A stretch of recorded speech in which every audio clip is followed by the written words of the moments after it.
We are going to launch Excel. After successfully installing Excel in your system, you need to launch it so that we can start with it. To launch Excel, you can click on the icon if the icon is already placed on your desktop or the taskbar. If you are not seeing the Excel icon on your desktop or the taskbar, all you need to do is to press the Windows logo plus S.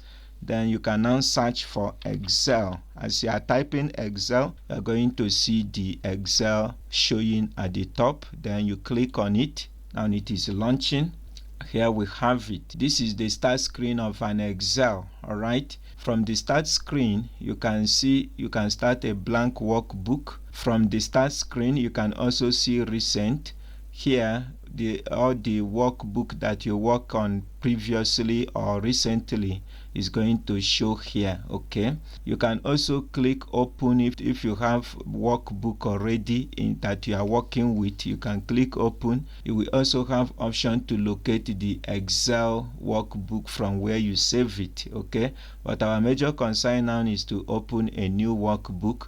I click on new, then you will see blank workbook. So you need to click on blank workbook. I click on it, and this is it, guys. You have successfully launched Excel workbook. In the next video, we are going to explore the interface of Excel so that you will master everything you need to know to get started with Excel. Thank you.